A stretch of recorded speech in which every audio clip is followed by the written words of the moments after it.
Hello, hello, hello, and welcome to another episode of Character Reveal. It's me, your co-host, Stephanie, aka yikes, Captain Steph on Twitter, the Snow Queer on Tumblr, Hello Steph on Instagram, and I am joined, as always, by my fantabulous co-host. Would you like to tell the people who you are? Hey, howdy internet, it's me, it's your boy Dom, aka Brother Dom all over the internet, and I'm glad to be here, having a good old day. How you doing today, Steph? I'm doing pretty good. I got my haircut touched up. I did some Pokemonings outside because it's 51 degrees out, which is both nice and terrifying. Yeah. In the way that is. Something fun about, we're living in a borderline apocalypse, but at least it was pleasant on the way out. Right. Until it gets too hot to survive, at least we had some nice spring days in February. Yeah. My hope is if we're going to die from global warming, that we'll all hit heat stroke before we hit, burning and boiling, and then we'll all just, pass out before it happens. That's my hope, I'd rather go out peaceful than... it's... So it's bright. It's the only way I can get through day to day. That's what we can hope for. Especially with all the, there's lots of politics stuff happening. I didn't realize how much, primaries and debates and caucuses were. It's really strange. There are 50 of them. But I didn't realize how, it has to be true, but I didn't realize how close together they were. I assumed there was, a few that mattered, and we would only hear about those, but we're hearing about, every single one. Yeah, every single minute. And, there's so many times we're hitting whataboutisms that are good points if they weren't whatabouts. Oh, you supported this person despite X, or you didn't care about this before, and you're like, no, you're right, I was wrong about that. But it's like that Mulaney skit. There wasn't a horse in the hospital. So now it's kind of, yeah. Now we're I'm sure caucuses were always as much of a mess as they were in Iowa. We just never thought about it because who cares? But now I care a lot about... Now it's oh god, we really need this to work out this time. So it's, if nothing else, we all seem to be a lot more acutely aware of what's going on in the world. So, I mean, even in the darkest of storms, there is a silver lining in clouds, and it wasn't worth it, but it happened. So let's talk about cool stuff instead, I guess. I was going to say, what's the silver lining in this one? Just so that we're all more aware of what's going on, and maybe if we're more aware that we can prevent bad things from happening going forward. I mean, it may be too late to save us, but maybe we can help the next group. I don't know. I just got done watching season 3 of The Good Place, so feeling a lot of existential feelings. Oh, that's always, but more of the utilitarianism and stuff like that. It's nice to hear philosophical terms in pop culture. Actually, it's really different and fun. But we could talk about pop culture because that's normally pretty enjoyable. Yeah, that's what we do. So we've normally been saving it for last, but we could talk about the recent dub episode of My Hero Academia. We saw that first, especially since there's not spoilers. I don't think. Yeah, I don't know if you could call this episode super plot relevance. Yeah, it's this is part 2 of their training thing episode. Is that the one that was just... Yeah, that's the one that I just saw. The remedial heroing episode. With the side of Aoyama being weird, which was very strange and I enjoyed. Which I told you was so weird. It was very weird because I feel like we've just never seen this character enough. So him doing weird stuff was he always seemed weird, but we don't know him. Yeah. It's kind of no one approves of the stuff that Mineta does, but if he does something pervert, oh yeah, that's been established. Yeah, that's Mineta. He's a jackass. Then you have Aoyama oh, I wanted to make you feel better, so I was creeping outside of your window and left a cheese gram. That's oh, I didn't know he was this kind of weird. I mean, I guess it's not out of character, but I didn't know what in character The cheese thing, I was oh, I guess he has a weird French thing, and French people like cheese? Yeah, but not like that. Not enough to leave it in a shape just of words you, outside of your dorm. Yeah. And that's the story of how Aoyama and I became friends. That's a weird way to become friends with somebody, but okay. But I mean, it was something to do. I guess they didn't have a whole episode to fill with the remedial training, and there was no need to spend that out over. more time than they already have. Yeah, like, no need to drag it out. And yeah, I mean, I don't know. I would have went with different filler, but if it was in the comics or the manga, I guess I'm fine with it being there. That was a Doesn't matter. weird choice. Can't argue that it wasn't a weird choice.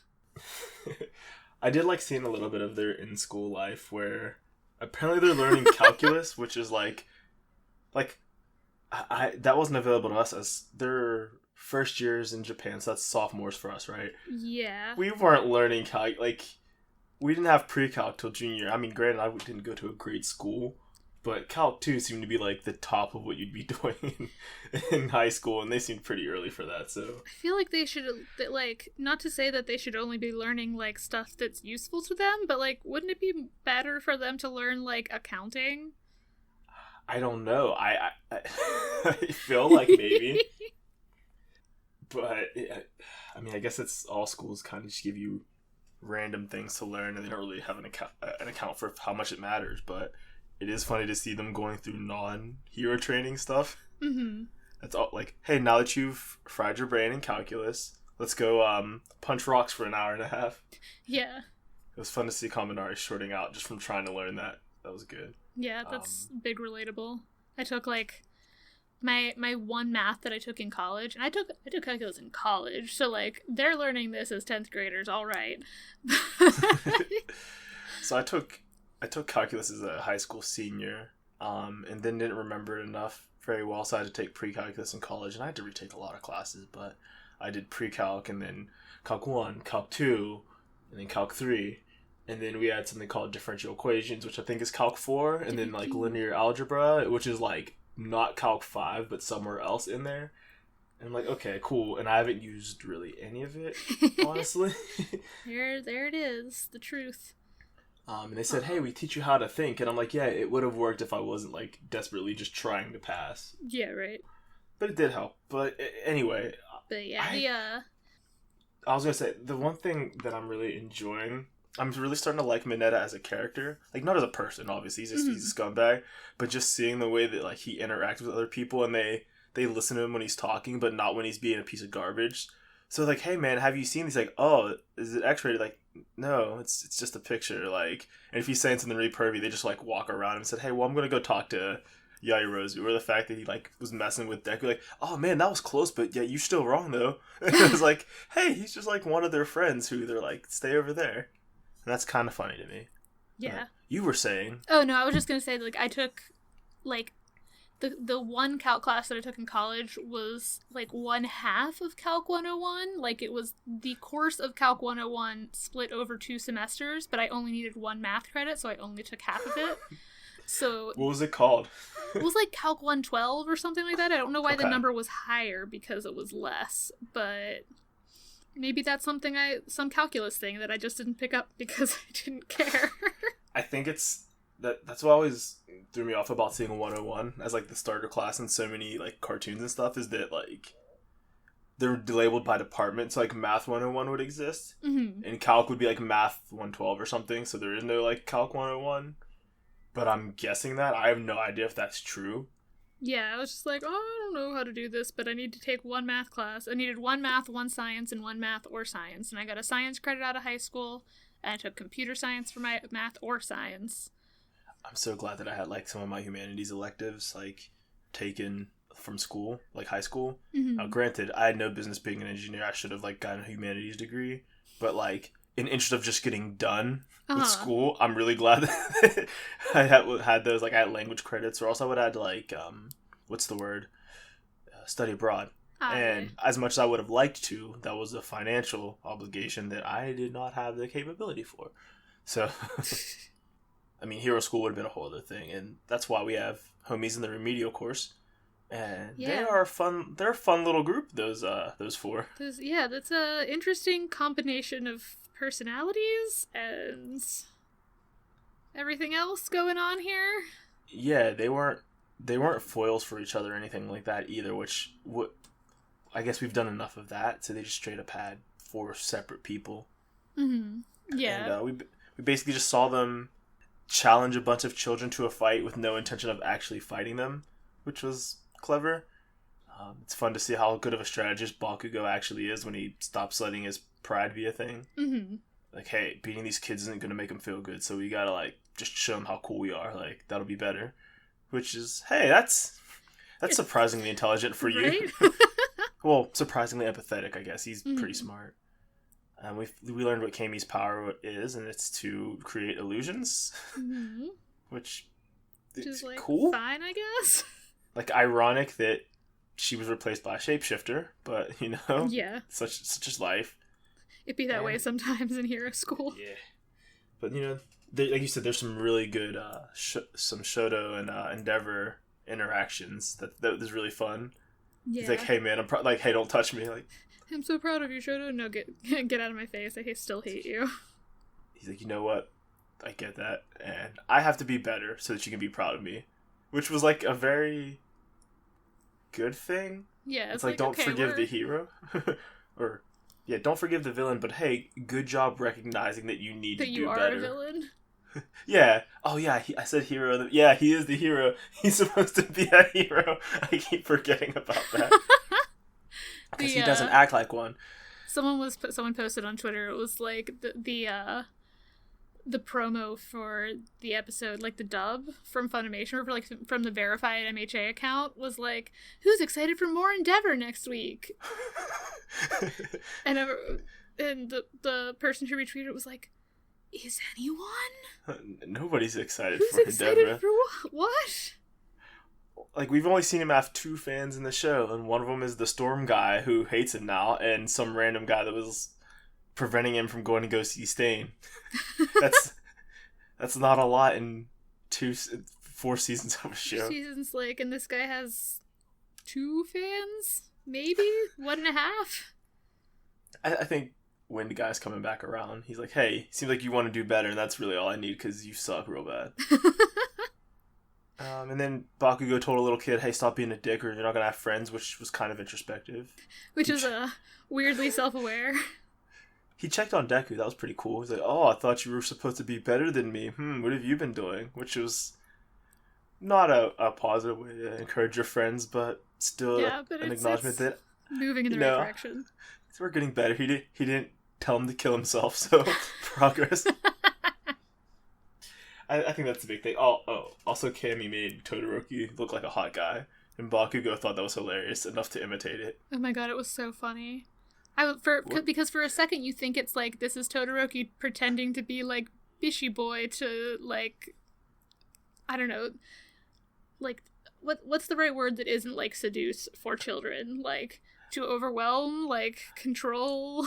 To just to manipulate. I mean, it seemed like kids. He was just trying. I mean, because that's basically what Kami did. She just did. She just wasn't the person that was. I thought that's what that little girl's quirk did. Because she set a heart at him, and then nothing happened. So I'm like, wait, what did you even do?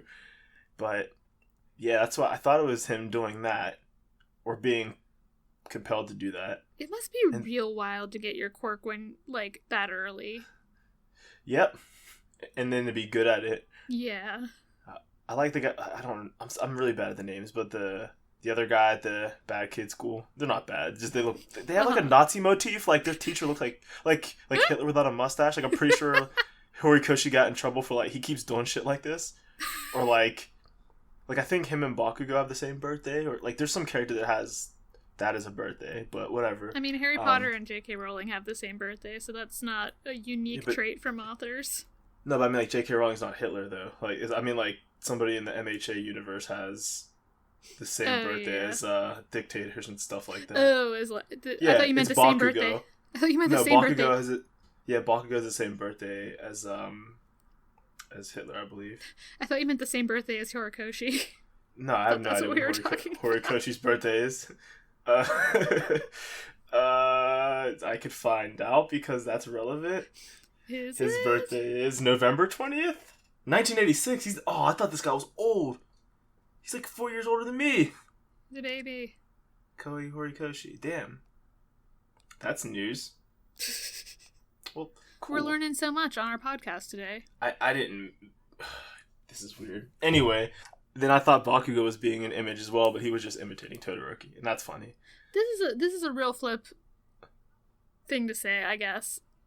just to bounce off that, but, like, there are only 365 days in the year. Like... Typically, yeah.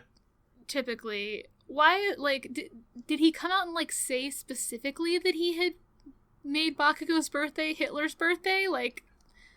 No. Or was it just, like, 1 in 365 random chance? Like... No. Horikoshi just really loves referencing stuff, which is why, like, half the town stuff they live in is Star Wars. So either he wanted to make Bakugo have, like, the same birthday as a dictator, or he just thought 420 as a birthday is funny, which it is funny. Oh, it is funny. Like, that's not... Who in the fuck knows that that's Hitler's birthday? Edgy people and people who were friends with edgy people. That is the the absolute last thing I would think of if you told me your birthday was 420. No, I wish I didn't know that. Like, I wish that I didn't know people that were, like, thought that was funny to know. But, I mean, it's easy to find out where you're like, hey, let's see who was born on 420. It would pop up. Wild. I don't know. The world is a wild place. Yeah, that's not something that I was like, hey, what if I found this out? It was just, I think a lot of the characters have birthdays that are, like... Based on someone else's... The other of them are based on, like, celebrities and stuff. Gotcha. That's something. So it's maybe Bakugo just loves token up. Which is better. I'd prefer if it was that, but yeah. That's why he keeps getting in trouble for, like, referencing, like, war criminals and stuff like that. So yikes. But the other interesting part about this, it wasn't really, like, they didn't get into it a lot, which I thought was the bigger revelation, but the other kid from that school is like, oh yeah, since quirks are hereditary, like, more unique quirks are coming out of, like, they're just being made up as we go. Like... Basically what Endeavor did, like, to be fire and to have kids with an ice person, you could have somebody that's like a fire and ice quirk. Mm-hmm. But it's possible they could have had somebody with, like, a steam or a water quirk. Like, that was totally viable.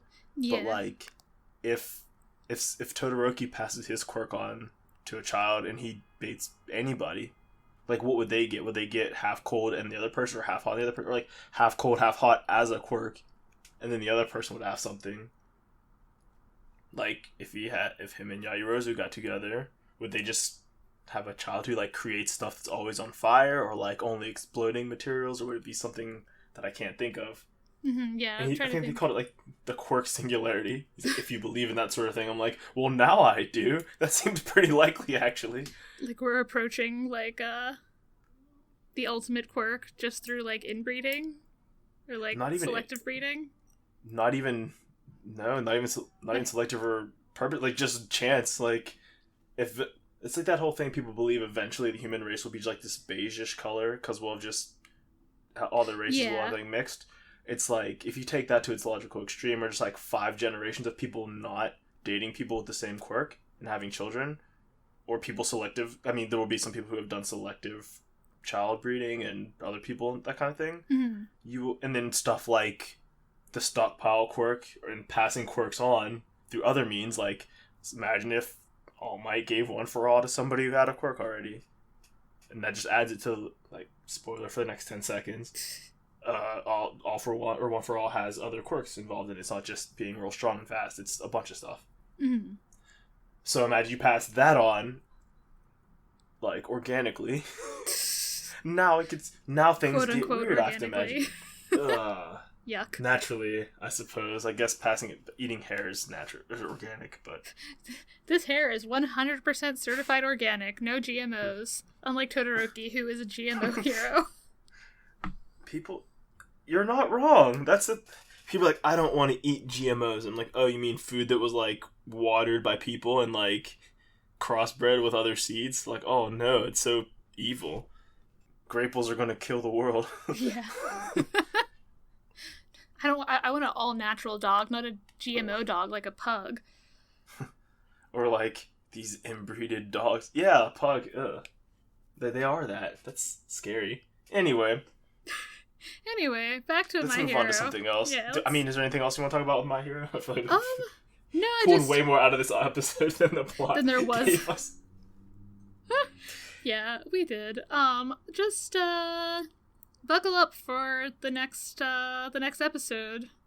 Next 2 episodes. Oh, yeah. Well, I will say that it explains why Jiro is, like, the focus character in the opening. Oh yeah, I mean they're preparing for a school festival. That's in the preview, Yeah. and I'm assuming they're making a song, and she can write songs. She can play instruments. Yeah, it's I'd not assume, like super secretive, but I was like, it's the whole, it all makes sense. it's the whole plot of the intro anyway. Yeah.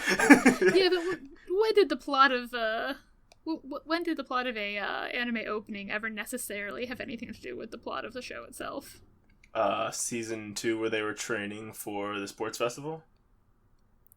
Never mind. And Danny Phantom. Well, that anime. That anime, Danny Phantom. I'm thinking of like the Naruto opening where he's falling from the sky for the whole thing. Like,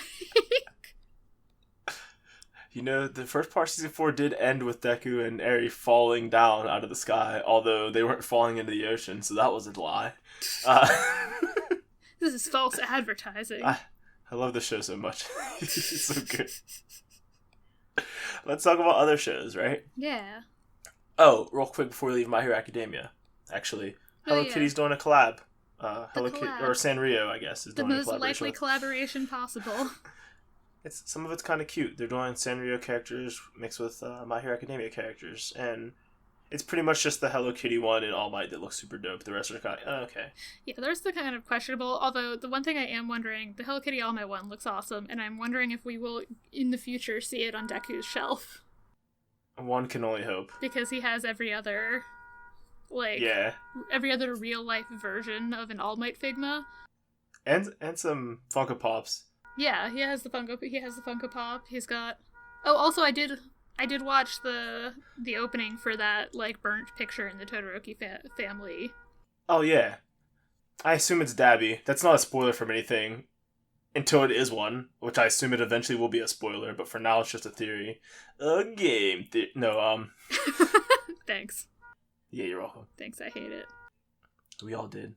But yeah, I think it'll be Dabby. And if not, like, how weird is that going to be? Like, oh, so there's some other guy with fire powers that's not a Todoroki, but they have a missing son. So where's their missing son, Horikoshi? Anyway, hopefully he gets the they'd have to pay for that, but hopefully they get the Hello Kitty All Might into Deku's room. That would be amazing. But yeah, let's leave the world of superheroes and go to the world of super villains. Yeah, super that transition works. Let's go with that. No, they're not even. Yeah, okay. So I watched some episodes of that Harley Quinn cartoon. Tell me what do you think of it? I've only ever seen hot takes on Twitter. I don't mind it. I like it. It's pretty cool. It would have been nice if Margot Robbie would have voiced Harley Quinn. I think she was on the short list, but she didn't for whatever reason, so Kaylee Cuoco does it. Interesting. She's doing a good job, actually. She's doing a fine job. It just would have had like a nice amount of continuity if it was Margot Robbie. Mm-hmm. Or Tara Strong. Yeah, or Tara... I mean, Tara Strong could voice anybody and will maintain continuity. Yeah, I just mean like Tara Strong is she was the original voice of her on the Batman animated series, I believe. I know she eventually did. I don't know if she was the original voice. I'd have to look that up. Because I know at one point she became the voice. Okay. I want to say she was on like the Injustice games and Arkham Asylum and stuff like that. And I think they made a big deal about the original voice coming back or something. Mm-hmm. I don't know. Mark Hamill's still best Joker. True. Quick Tara Strong related aside. I just watched DuckTale episode called Friendship Hates Magic. So DuckTales continues to dunk on My Little Pony after the episode where Tara Strong played an evil pony that tried to trap the McDucks in Ponyland or in Fairyland. So that's weird. Fun. Tara Strong has no problem dunking on that show, which is kind of funny. But these voices are good. It's Alan Tudyk doing the Joker. Sounds like he took... Yeah, he's not voicing chickens anymore. But it sounds like Juilliard education to something a little more highbrow. Yeah, it seems like... but it seems like he took some cues from Mark Hamill's Joker. I think, yeah, the guy playing Lex Luthor, I think, was in Breaking Bad. Yeah. Doesn't matter. The show's alright. I'm quite enjoying the bit I've seen. And it doesn't feel like too try hard or anything. Like sometimes Harley does, but like within universe. It's definitely edgy for the sake of it, but like it's not like offensive or anything. There's definitely some problems you could take with it, but I kind of like the idea that when like women produce stuff, you'll have bad guys being misogynist, but like that's not the view of the show. Like Joker very clearly is like he makes. I think I've counted 3 or 4 comments that were just like misogynistic for like no specific reason. Like he's not doing it to be a dick. He's just a bad person. Which is nice because sometimes you see it like, oh well, if we make this guy say something racist, like, well, I have to be evil. Like no, he just is that way, which happens to align with being evil. But like he makes some comment about Harley having an STI, which is like him trying to be shitty, and I think it's Killer Croc. No, it's Bane. He's like, yeah, but lots of sexually active adults do. It's kind of normal, which was like a way of like, why are you being a dick about this? And I've noticed that like when something's female produced, they'll have stuff like that where there will be a guy like, no, like you don't have to be a piece of shit, man. Like just fucking, like why are you doing that? Chill about it. And he says stuff like, girl friendships, like Joker sucks, which like makes him a good character. I think it's again, he's kind of like Mineta. You're not rooting for him, but you're like, oh, cool, this guy's pretty bad. Like, well done, creators. Yeah. Well, I think that's, like, even in... There is, like, one really, like, uncomfortable, like, misogynistic scene in Birds of Prey, but it's a female writer and a female director, and you know, like, it's very clear that this is not a good thing or a good guy. Yeah. They're not trying to, like, make light out of it, or it's not supposed to be, like, a punchline. Like, sometimes the punchline is, man, this guy sucks, right? Yeah. And it's like, yeah, that actually is true, and it's nothing that's, like... From what I've seen so far, it's nothing that's like super uncomfortable in the sense like no one's like being assaulted, but it's the kind of garbage that I just kind of would assume that lots of women have to go through, like someone using someone's promiscuity as like a character flaw, or saying like, oh, this person doesn't have as good of a point because they're a woman, like stuff like that. It's like, oh yeah, this is stuff that happens without being, I think traumatic might be the word. It's still shitty and it's like low level, like microaggression things more than. Yeah. But enough about the Joker. This is about Harley Quinn. Heck yeah. Screw that guy. She has lots of good rapport. Like, all the villains seem to like her. Like, not in a romantic way. Just like, oh, hey, you seem pretty cool. Like, she's charming to people. They give side characters a lot of fun. Like, her and Poison Ivy are cussing at a bar mitzvah. Penguin's son's bar mitzvah, actually. And his wife comes over like, hey, ladies, you know, we're really happy to have you here, but this is a kid's party, so could you keep the swearing to a minimum? They're like, sorry, Mrs. Cobblepot. And they're like, we gotta leave. Like, and it's just kind of fun that, like, they're like, hey, we're not here to be garbage. We're just kind of, like, we're here for a different reason, but I don't know. It's kind of charming. Like, and we're kind of bad people, but we're not here to be bad people. Yeah, it's actually, the bar mitzvah is Penguin's son, so, like, half of the Legion of Doom is there, so they're all criminals, but, like, we're not here to be criminals at this moment. It's kind of funny, and, yeah, Poison Ivy has some fun things. She seems to be starting a romance with Kite Man, which is hilarious because who thinks about Kite Man? I was gonna say, whomst? Kite Man. The only reason I know him is because, this one YouTuber uses him as, like, a bit, like, a joke, like, Kite Man's useless and sucks. I'm like, yeah, it seems like it. His powers, he has a kite on his back. But Lord. He's kind of funny, and he does some uncomfortable, creepy things, but he's like, oh no, I misread the situation. And Poison Ivy's like, yeah, you really did. That was really bad. Like, they go back to her house for some antidotes. So he like, undresses and, like, is laying in her bed, and she's like, what are you doing? He's like, getting ready for sex? She's like, why would we have sex? He's like, well, what? You brought me to your house. She's like, yeah, to get antidotes. Like, I thought that was a lie. She's like, why'd I lie about this? He's like, well, I thought we were on a date. She's like, no. He's like, oh, well, I'm going to just be quiet then and not say anything. You could tell I was like, oh, this guy's an idiot, but wasn't like, you know, that thing that you're creepy because you don't know anything, not because you were like, oh, let me go creep on people. Yeah. And Poison Ivy's very sassy. I don't know. I like her character. I wish her and Harley weren't just gal pals, but, you know, it's fine. It's fine. Yeah, they haven't seemed to do any, like, no homo stuff, just they happen to not be interested in each other. Or even they might be, but they're just not with each other. I don't know, they live together right now. If it could be a whole thing. I don't know. Something down the line. But Poison Ivy mentioned many times that she doesn't like people in general, and so far it seems to be like a begrudging relationship to Kite Man. So I feel like, not excusing the lack of queer relationships, but it's one of those things like, oh, I bet you if Harley would have tried, it could have worked. It's just that Kite Man's the first person to try because she's Poison Ivy. She's like, poison's in my name. What do you mean? What do you think? The one thing I did notice in Birds of Prey this time, that there's like a little animated intro at the beginning that's like, this is what happened. You saw Birds of Prey a second time. yeah. I saw Birds of Prey a second time. It's like, this is what happened between me and Mr. J kind of thing. And like, it's like her whole like life story, like leading up to her breaking up with the Joker, and it includes like her in college, and she's like, I tried to make some romantic connections, but it didn't work out. And like, it's like a slot machine running. And the third, they show like pull the lever, it runs, it's a guy, doesn't work out, pull the lever, it runs, it's a guy, doesn't work out, pull the lever, it runs, it's a girl, doesn't work out. But I was like, I see that lady in there. Hey, it's not enough, but I appreciate the people who like want to fight for this stuff are like, we'll sneak in a whole bunch of stuff if we have to. Eventually they're going to let us put something in. Eventually we'll get this for real. Yeah, it's too bad, but it's. I was gonna say there's a lot of cool stuff in the show. I hope they'll address some of that stuff or at least point to it, because they are doing a little bit more to show that like, oh yeah, Harley Quinn was like an accomplished doctor.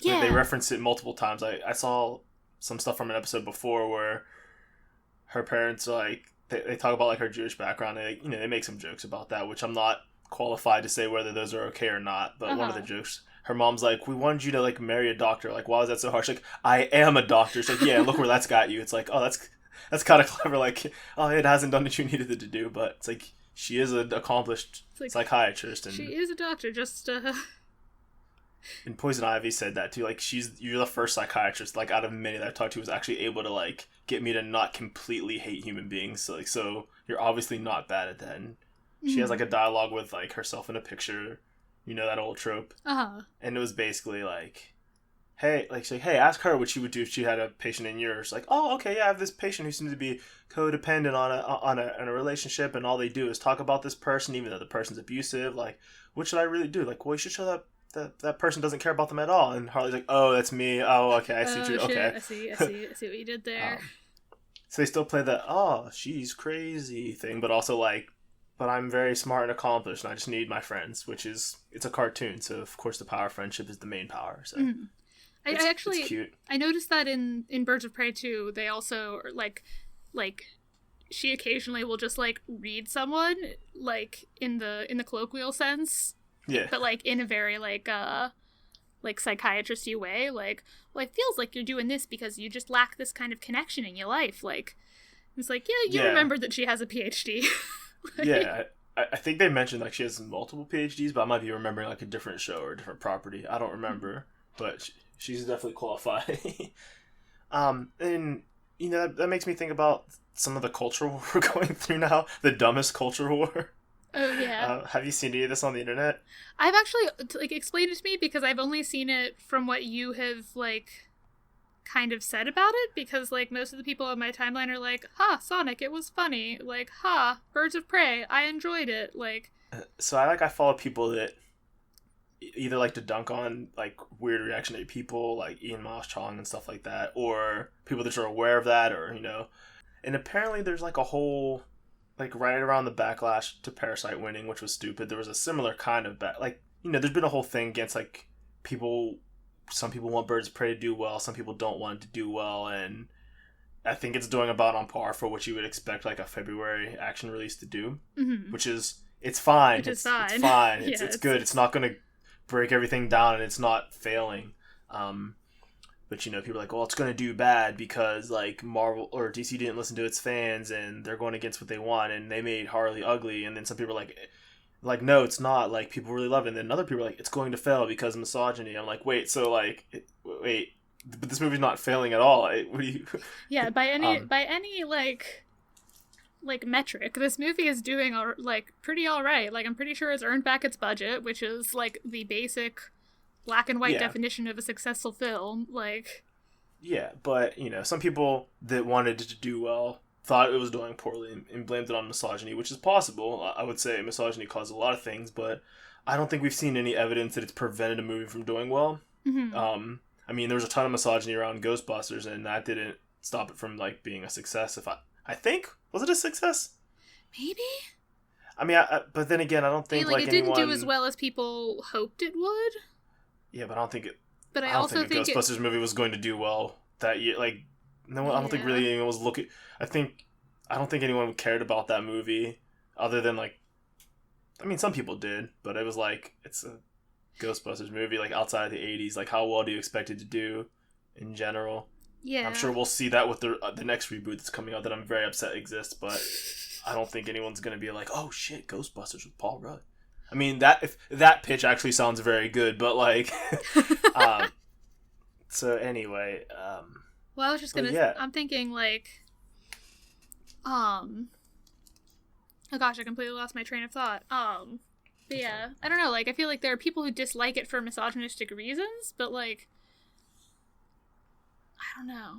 So that's what I always try to think of. It's I have this problem that I'm more affected when it's something that's race related because that affects me. But since something sexism doesn't directly hurt me, it still hurts. It hurts everybody, but not me directly. You know what I'm saying?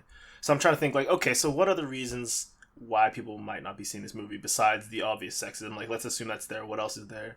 And a lot of people are yo, I didn't want to see shit related to Suicide Squad. There's no way it was going to be good. I'm oh yeah, I guess, I didn't think that, but I guess that's a fair thought. And some people are bro, I didn't know that shit was coming out. I wanted to see it. I'm yeah, I didn't really know it was coming out either till a day before it did. So that seems fair too. And then some people are bro, after Endgame, I just stopped seeing comic book movies. Yeah. I didn't see Joker. I didn't see any. I'm done. And that's kind of where I'm at. I was that doesn't seem like my cup of tea. I hope it does well, but I didn't really think about it too much. So, no, I don't think. I think it just did all right because it was going to do all right. But some people were saying, oh, I don't know if I think these were sock puppet fake accounts. I'm positive they were. They were oh man, I saw this terrible thing in Sonic, so I went and took my kids to go see Birds of Prey instead. Which people were is this real? That's gotta be fake. Why the fuck would you take your children to see Birds of Prey?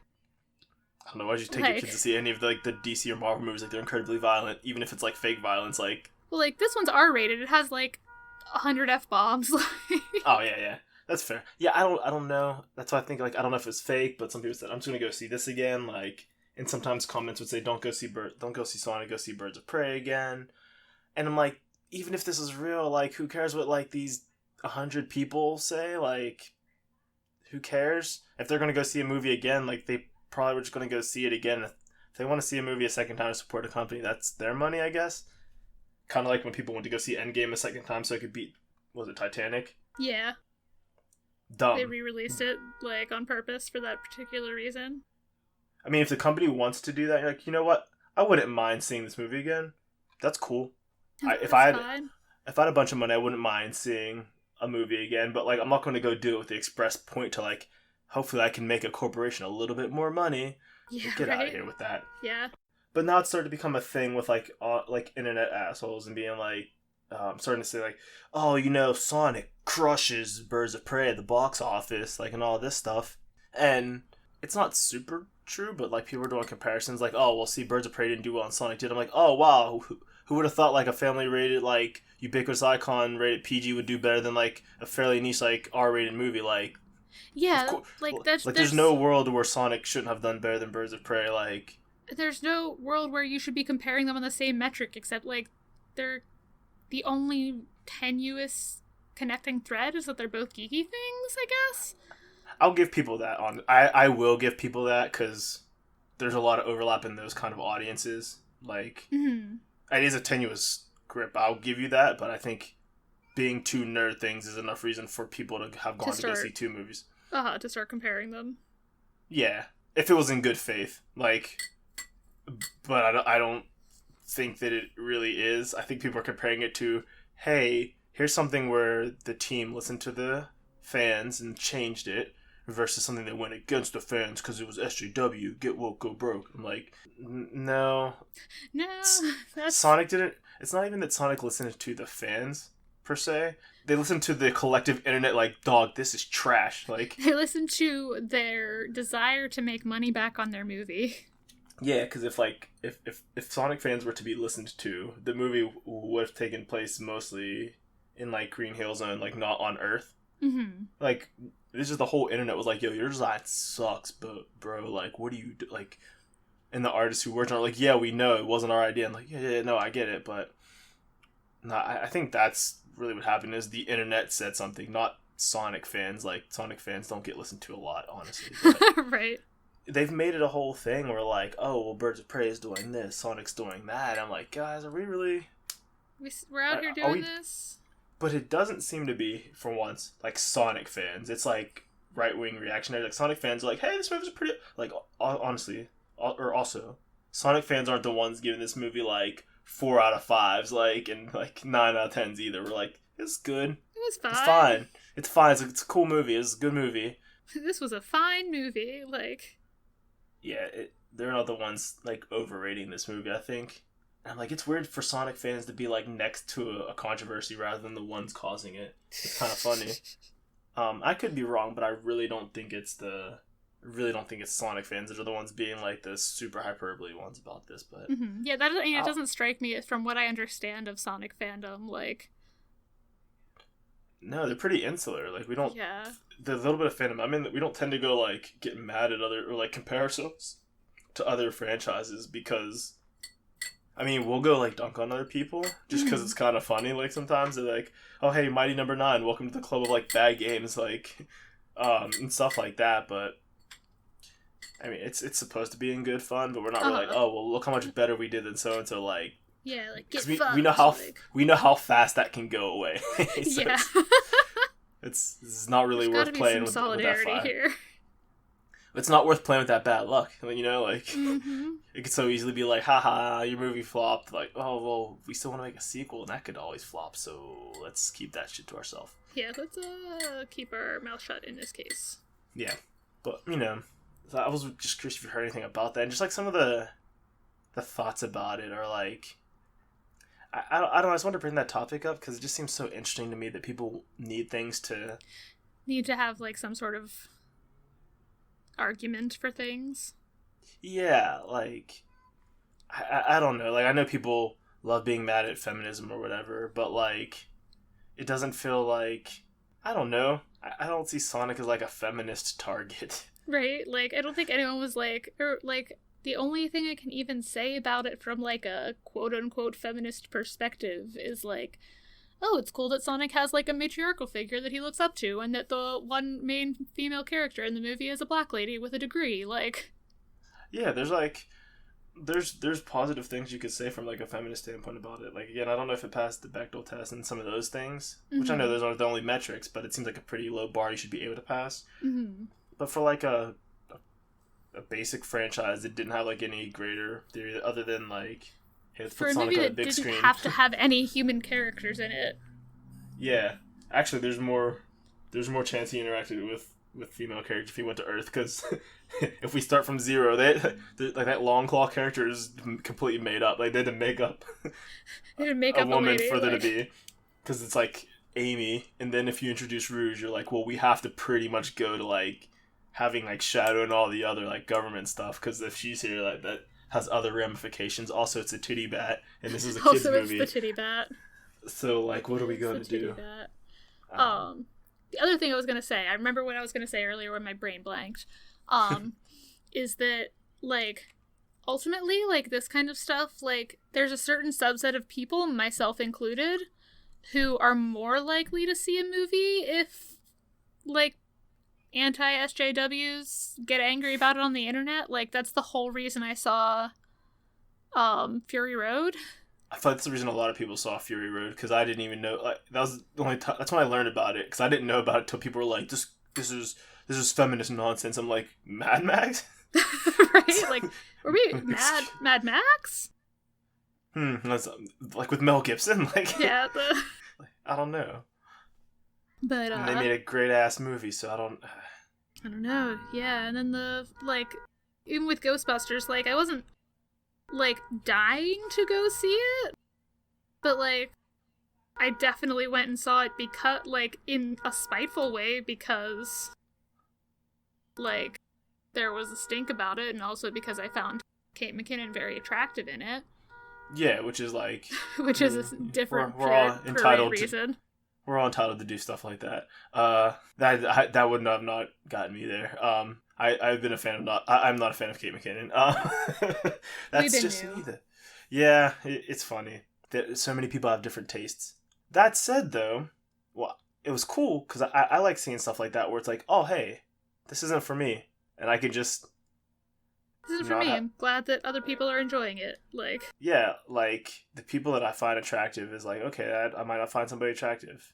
Other people can. This movie seems to speak to other sensibilities. Okay, well, wow, I guess I don't have to spend $10 on a movie this week. Whoop-de-doo.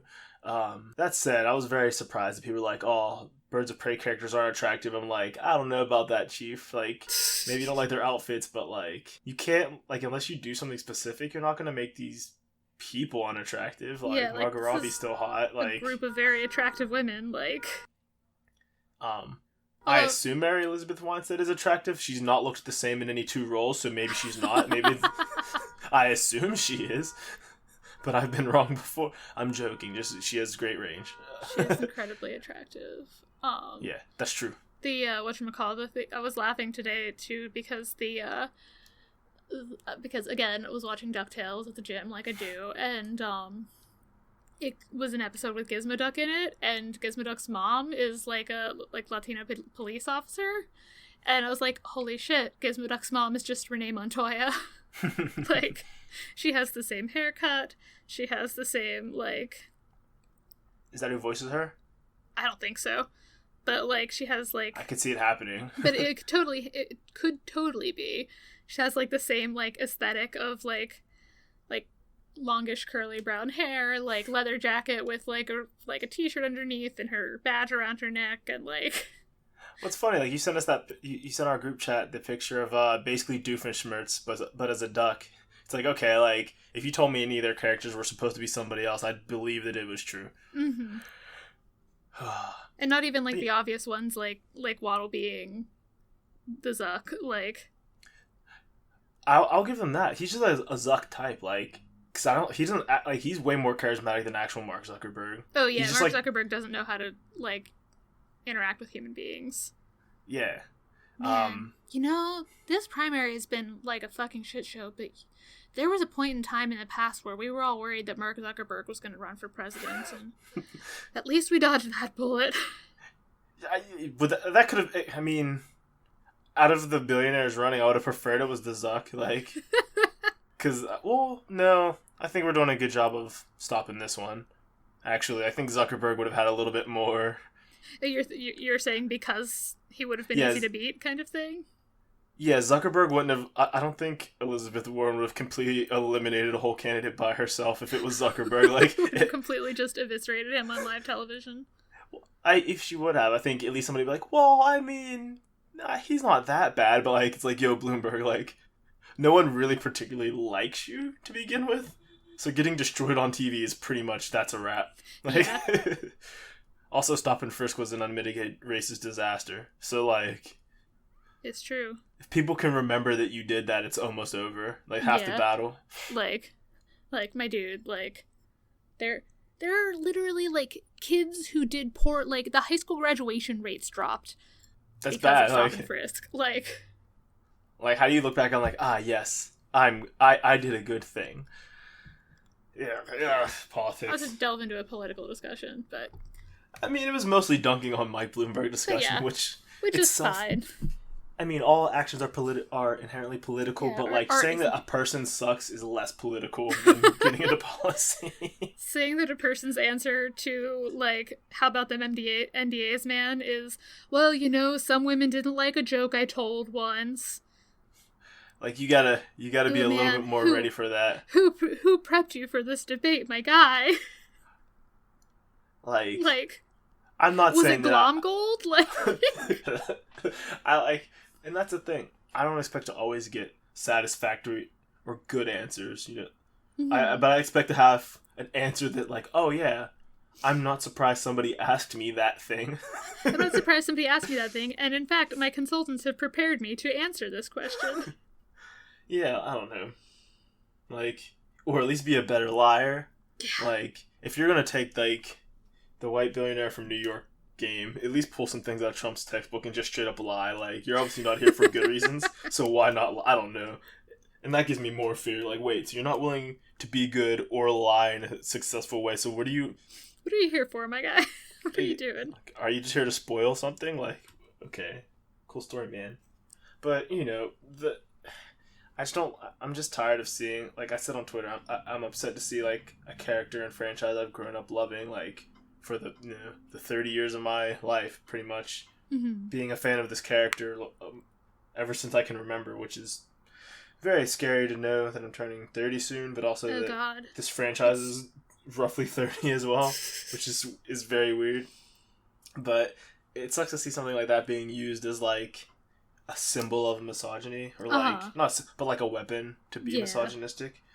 Like, especially when the show is, or when the actual content is, like, at least not actively misogynist most of the time, you know? Like, yeah, like it's the peak misogyny that Sonic has delved into has been, well, princesses are in danger, so that's a plot device, right? And hey, what if this character was, like, kind of sexy?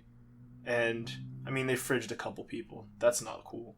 But, like, nothing egregious, like saying, oh, hey, no girls allowed, way past cool. Like, no, it's anytime you could play as, like, a girl character, they were, except for Amy, depending on the franchise, have been, like, as competent as anybody else, unless it was, like, a gimmick to not be.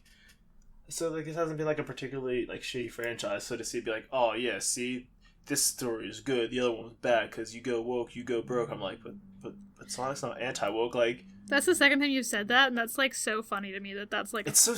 I hate it. Like, I see it so much online. Like, it makes sense if you look at things from a very specific standpoint and don't, like, understand numbers and statistics. And then you can make it work, but it doesn't actually work.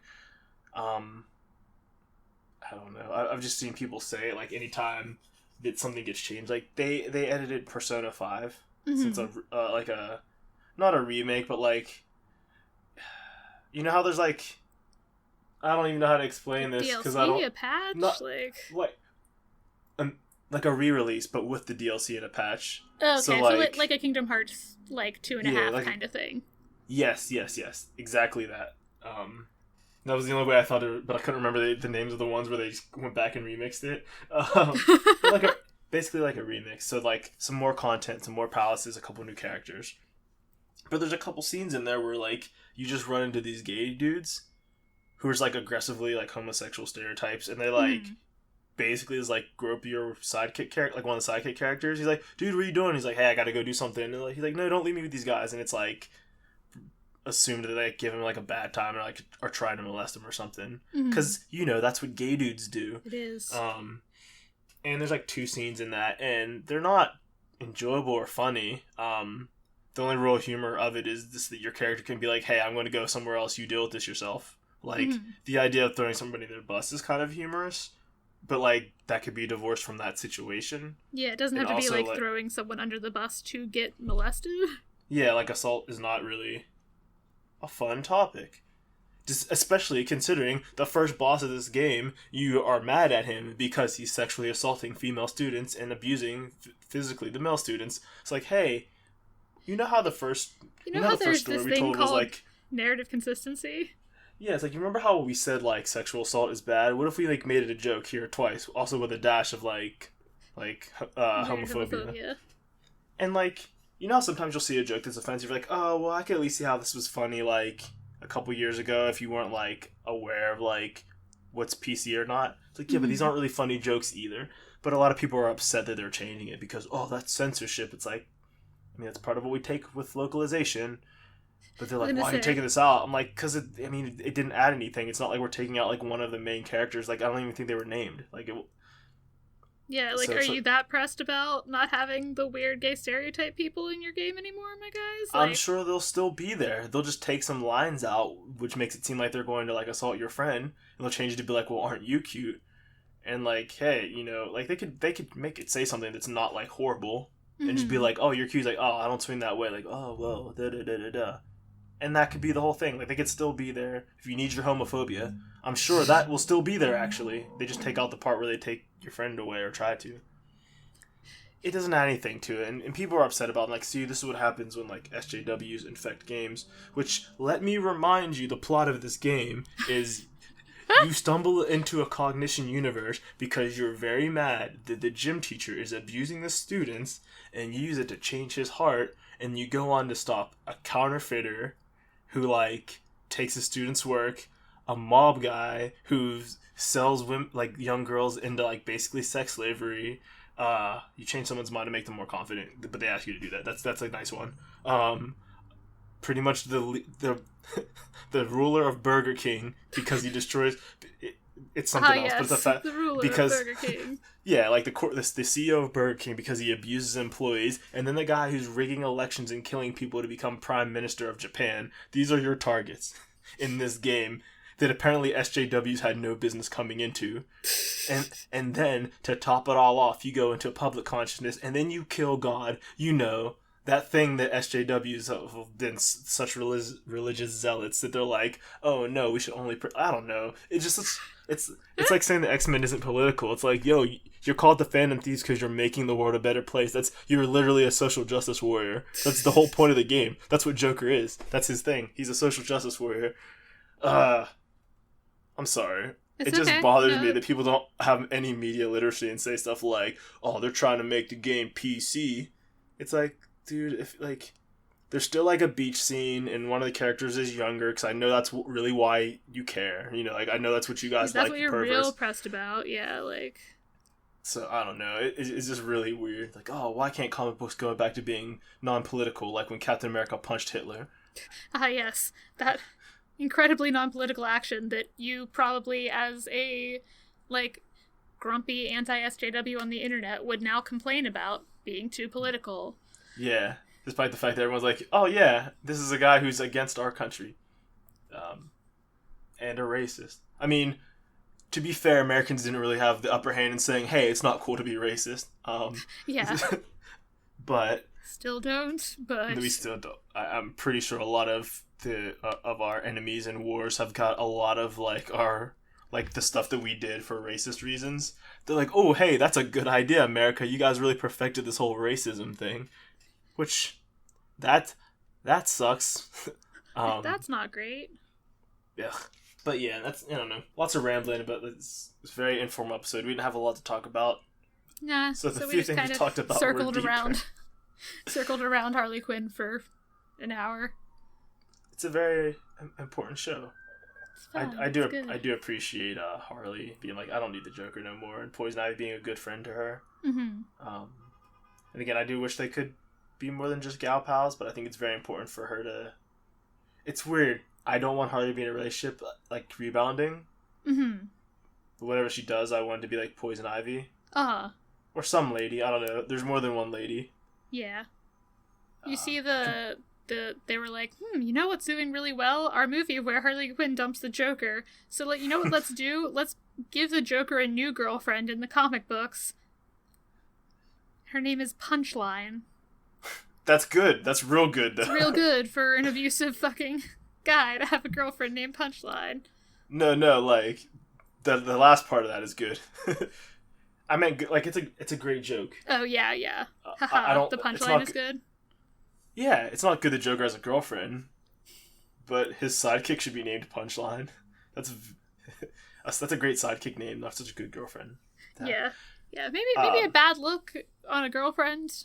Good name for a henchman. Yeah. Or like your pet dog or something. I see. Yeah, because Punchline. That's not okay.